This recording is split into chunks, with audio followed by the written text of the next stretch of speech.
खालापूर तालुक्यातील कलोते धरणात एका 23 वर्षीय तरुणाचा बुडून दुर्दैवी अंत झाल्याची धक्कादायक घटना घडली आहे। अभय शिवाजी राऊत असं या तरुणाचं नाव असून तो मूळचा माजलगाव, जिल्हा बीड येथील रहिवासी होता।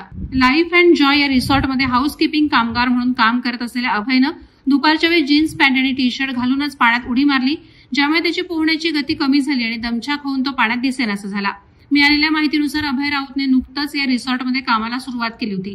कॅम्प मॅक्स जवळ असलेल्या या रिसॉर्टमध्ये तो हाऊसकीपिंगचं काम करत होता। घटनेच्या दिवशी दुपारच्या वेळी अभयने पोहण्यासाठी पाण्यात उडी घेतली। ज्या ठिकाणी तो पोहत जाणार होता ते अंतर बरंच दूर होतं। अंगावर जीन्स पॅन्ट असल्याने पाण्यात पोहणं कठीण झालं आणि तो पाण्यात गटांगळ्या खाऊ लागला, अशी प्राथमिक माहिती समोर आली। घटनेची माहिती मिळताच खालापूर पोलीस निरीक्षक सचिन पवार यांनी तातडीनं घटनास्थळी धाव घेतली। हेल्प फाउंडेशनच्या टीमने सर्व आवश्यक साधनांसह शोध मोहीम सुरू केली।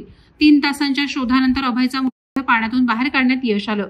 पुढील तपास उपविभागीय पोलीस अधिकारी नेहुल यांच्या मार्गदर्शनाखाली पोलीस निरीक्षक सचिन पवार करत आहेत। ही घटना पहिली नसून यापूर्वीही येथे असे दुर्दैवी अपघात घडलेत। जून 2022 मध्ये पुण्यातील एका मित्राच्या वाढदिवस साजरा करण्यासाठी आलेला कर्नाटकातील युवक कलोते धरणात बुडून मृत्युमुखी पडला होता। त्यावेळीही मित्रांसोबत पोहण्यासाठी गेलेल्या आकाशने पाण्याचा अंदाज न घेता उडी मारली, ज्यामुळे तो पाण्यात बेपत्ता झाला आणि दुसऱ्या दिवशी त्याचा मृतदेह सापडला। अशा घटना वारंवार घडत असल्याने धरण परिसरातील सुरक्षा व्यवस्थेवर प्रश्नचिन्ह उपस्थित होत आहे। वादळवारा लाईव्हसाठी अर्जुन कदम, चौक।